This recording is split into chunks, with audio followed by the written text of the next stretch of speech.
Hello everybody, welcome to my channel. My name is Nompumelelo. Please like, share and subscribe. So today we have a very fun video. We're going to be doing an agree or disagree challenge, right?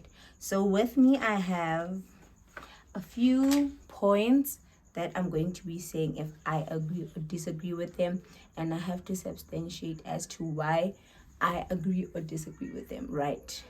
Let's get it started. So the first one is personality is more important than looks in a relationship. And I agree with that. The reason why I agree with that is because you can never say looks are more important. I get that looks are important in a sense that it's the physical attraction between you and the person, but they're not important because you cannot build a relationship off of looks, especially if you're looking for something that's long term. Because I feel like the reason why some people really don't care if people have bad personalities as long as they look good is because they know that they're not going anywhere with the person. Because I'm not saying that you should choose someone that's awfully bad. I mean, I also wouldn't do that because no, who wants to be with a bad person? Imagine you're there with your person taking pictures and the person is just, no, I don't mean that. But what I'm saying is that it's important that when you choose a life partner or a boyfriend or a girlfriend, a fiance, a wife, a husband, it's important to consider their personality, because at the end of the day, their personality it's what makes them who they are. Because then if you're a jerk, how am I gonna live with a jerk? You're a good looking jerk. I mean, no, honestly. So I choose personality over looks. Exactly. And another thing is that people who look good are actually narcissists. Not all of them.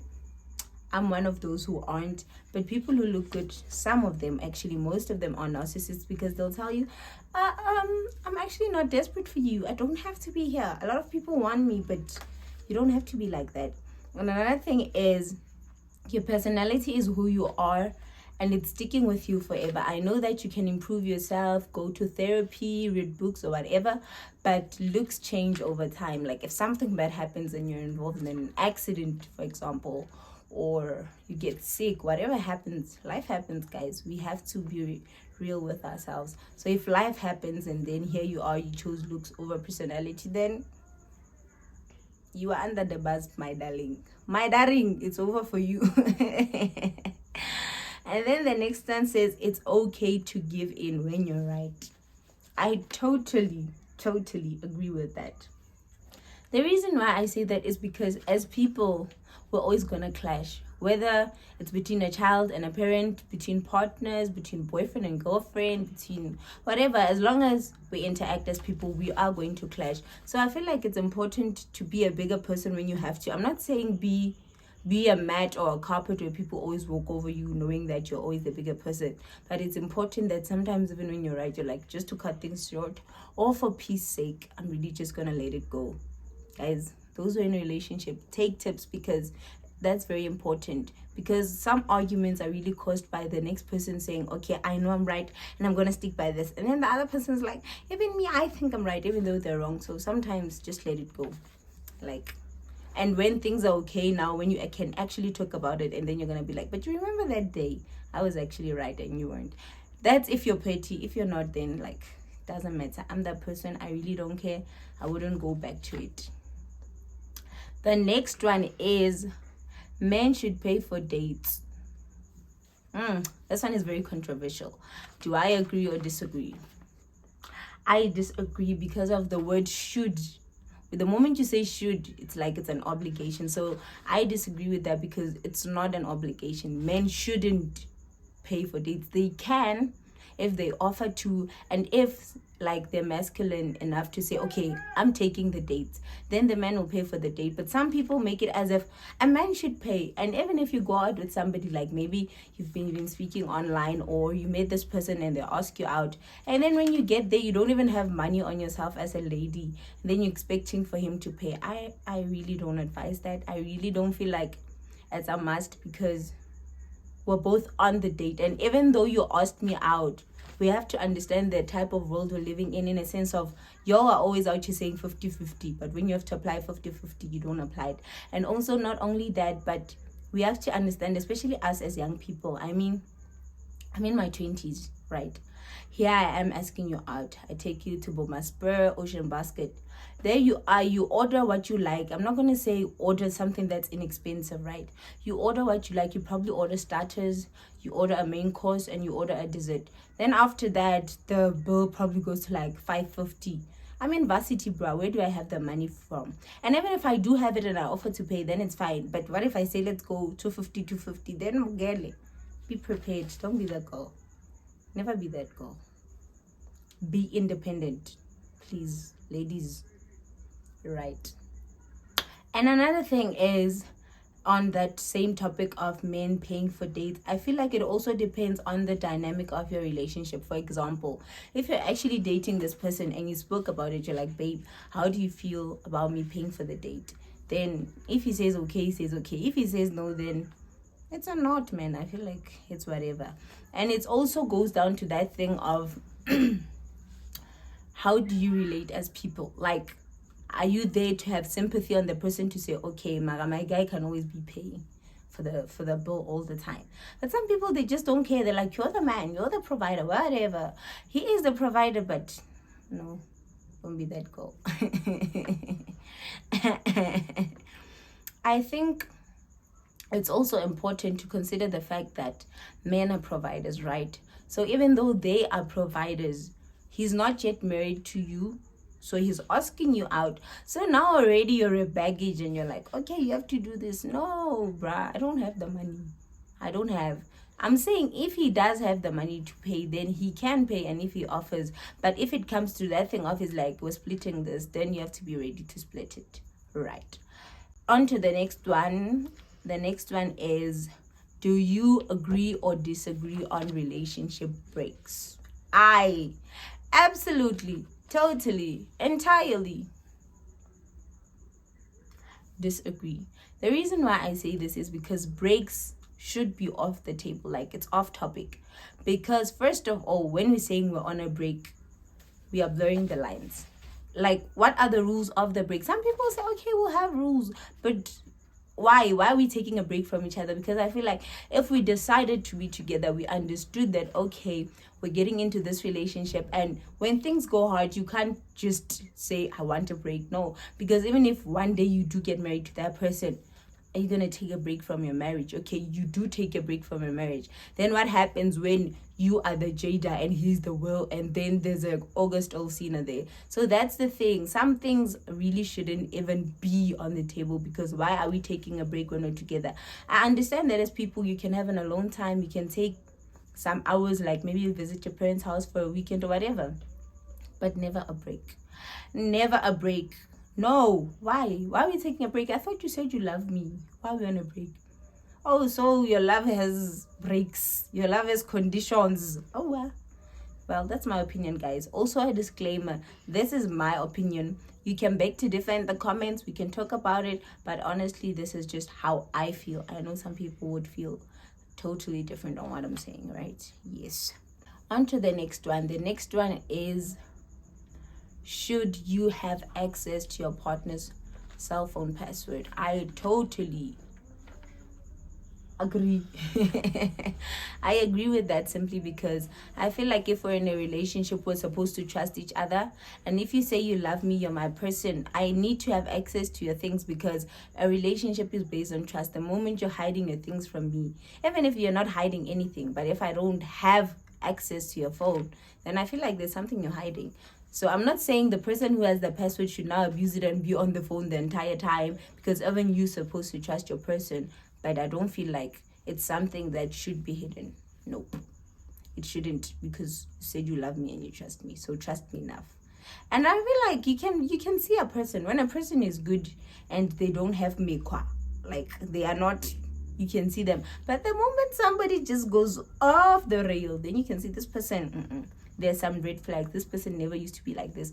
For example, they never used to hide their phone from me. Now they're hiding their phone from me. What's that? So that gives that something is off, right? The next one says, couples do not have to have similar interest to be compatible. I totally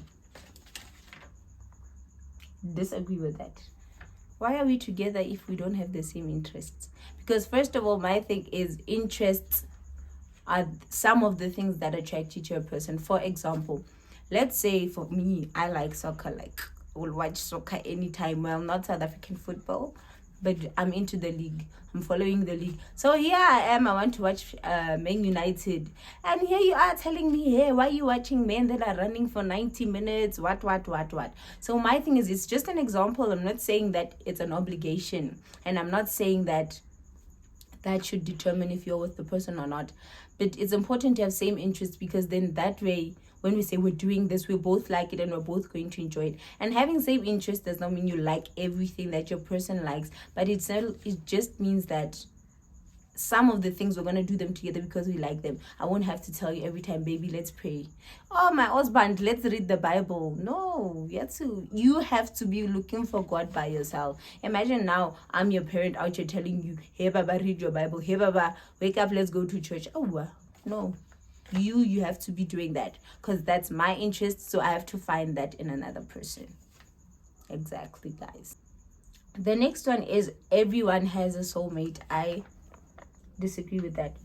I disagree with that because you've met so many people in your life, different stages of your life, different locations, and you found a person that you thought, oh, this is the one. So my thing is, you can meet as many people in your lifetime, but there is no specific person that, oh my gosh, if you don't meet this person, then it's over for you. Like, there's no that specific person that God has made for you. I feel like you meet people and you like people and you choose what is for you, and that person as well, since they're going to learn to be a person, they're going to learn to love you, they're going to learn how to relate with you. So it's not because they are your soulmate, it's because they love you enough to compromise, they love you enough not to change themselves, but to, you know what I'm saying, like to come closer to you, to start learning to love what you love. I hope that makes sense. Yes. The next one says it's okay for couples to post their lives together on social media. I'm an advocate for this one. I'm an advocate for this one simply because when you enjoy life and you like social media, like for me, I'm a content creator, so I'm on social media, I'm a social media person. So I like to post stuff. Now I'm out here saying, hey, privacy. Hey, this. Now I'm hiding my person, yet I enjoy posting stuff on social media. So I totally agree that if you and your person sit down and speak about it and saying we're doing this, then you can post it. Then if it does end, because some people are actually scared of the thing that, okay, what if I do this and then it ends? If it does end, you just put it out there, guys. Our journey, what, because even if you don't post it, there are people who know you personally, and even when your journey does end, they will still know. So it's, I cannot deny myself the happiness of putting my relationship out there, because why? And if she hides you, or if he hides you,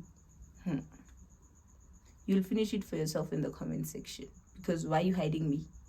People on your social media are people who know you. People on your social media, you post stuff to them, yet you can't not tell them, but embrace me. Like, put me out there. Here's my girl. I mean, yes, guys.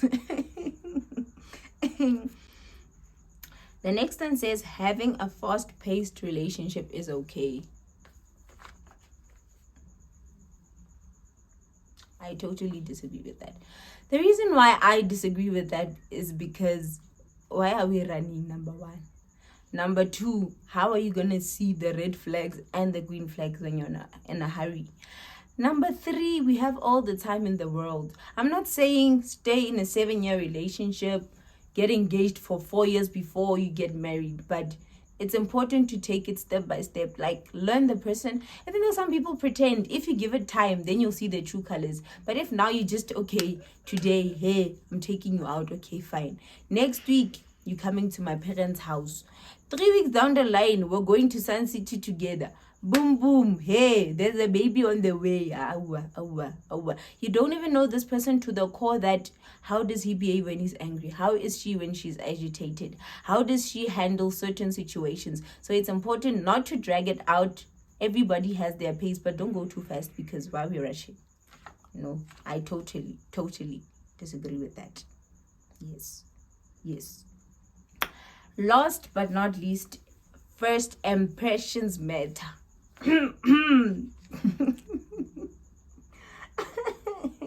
I agree with that. They really matter, because the way I see you for the first time. Whether it strikes me or it turns me off, it's gonna be there in my mind forever. And I feel like there's certain things that can happen along the way that can not erase that, but for me to see, oh, this is actually how the person is. But first impressions do matter, like they're very important. That's why I always say, when you go out, guys, be presentable, because you can never know who you're meeting. Imagine you're meeting Boma. For me, imagine me going out, content creator, I meet Mpumile Dwaba, and I'm looking in Tiguas. Oh wow, I must be a brand. The way I present myself out there must show that, okay, this girl is the girl that she thinks she is. And the way I carry myself, people will see, okay, she has standards. So if you're just a person that you just go out, guys, as long as I'm out there, oh well, I'm just going to the mall, I'm not that person, because that's where you get first impressions. So it's important to have very good first impressions. And on that note, guys, we have come to the end of our video. I really hope you enjoyed this video. Please, please, please comment, because this video has a lot of controversial things. I said things that might not be your idea. I said things that you might agree with. So I feel like it's important for us to discuss this. And maybe, who knows, I might change my POV just because of what you said. So guys, don't side-eye the comment section. I love you. Please don't forget to share, to subscribe, and to like this video. Until next time, shalom.